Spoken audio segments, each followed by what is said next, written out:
क्या तुम्हें कभी ऐसा फील हुआ है कि तुम्हारे अंदर कुछ बड़ा करने की ताकत है, लेकिन तुम खुद ही उसी ताकत को रोज छोटी छोटी चीजों में बर्बाद कर रहे हो? रात को अंधेरे में फोन की स्क्रीन चमकती है, थंब स्क्रॉल करता है और तुम फिर से गिर जाते हो, खुद से हार जाते हो। फिर सुबह गिल्ट के साथ आंखें खुलती हैं, तुम सोचते हो अब बस कल से सब चेंज कर दूंगा। लेकिन सच ये है दोस्त, कल कभी आता ही नहीं। और जब तक तुम कल का वेट करते रहोगे, जिंदगी तुम्हारे हाथ से निकलती जाएगी। तुम्हें लगता है नो फैब कर लोगे तो सब सेट हो जाएगा, लेकिन नो फैब सिर्फ शुरुआत है।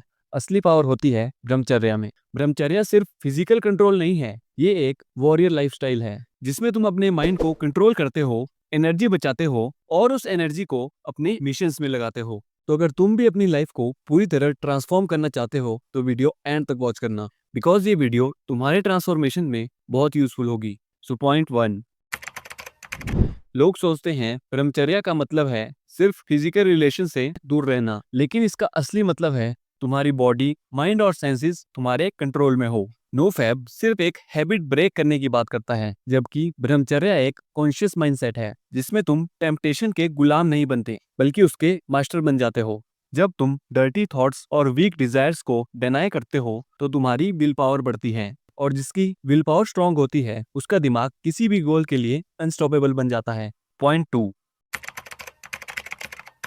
साइंस भी मानता है ह्यूमन बॉडी की रिप्रोडक्टिव एनर्जी सबसे पावरफुल होती है, लेकिन जब तुम उसे टाइम पास या डर्टी कंटेंट में वेस्ट कर देते हो तो तुम अपने अंदर की फ्यूल को खुद ही जला रहे होते हो, वो भी बिना किसी डायरेक्शन के। ब्रह्मचर्या तुम्हें सिखाता है कैसे इस एनर्जी को फिजिकल स्ट्रेंथ में, मेंटल फोकस में, स्पिरिचुअल क्लैरिटी में और मिशन ओरिएंटेड एम्बिशंस में बदला जा सकता है।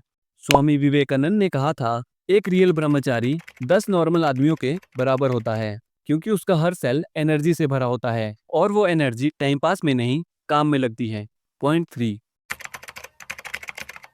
आज की यूथ को फ्रीडम का मतलब ही गलत समझ आता है। उन्हें लगता है जो मन करे वो करो इज इक्वल टू फ्रीडम।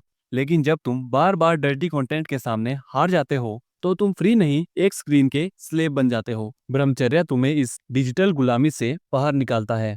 वासना का साइकिल कुछ ऐसा होता है, वासना, self release, guilt, low confidence and फिर से वासना। और ब्रह्मचर्य का पाथ होता है awareness, control, energy, growth and self respect. यही वो समय होता है जब तुम खुद से लड़ते हो और जीत जाते हो। पॉइंट 4,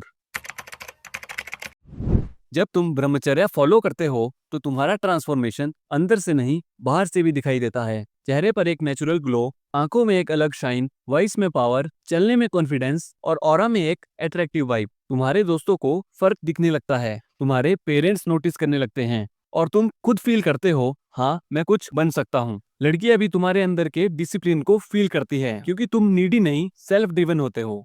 पॉइंट 5, ब्रह्मचर्या सिर्फ मोटिवेशन या प्रोडक्टिविटी के लिए नहीं है, ये तुम्हें तुमसे मिलाता है। जब तुम वासना पर कंट्रोल करते हो तो तुम्हारे अंदर क्लैरिटी आती है, तुम अपने इमोशंस को डीपली समझने लगते हो, तुम डिस्ट्रैक्शन को इजीली इग्नोर कर पाते हो, तुम फोकस कर पाते हो अपने रियल पर्पस पे। ये वही जोन है जहाँ महावीर, बुद्धा, विवेकानंद जैसे लोगों ने अपना सफर शुरू किया था, और तुम भी कर सकते हो। बस एक कंडीशन है, अपने अंदर की असली एनर्जी को समझो और प्रोटेक्ट करो।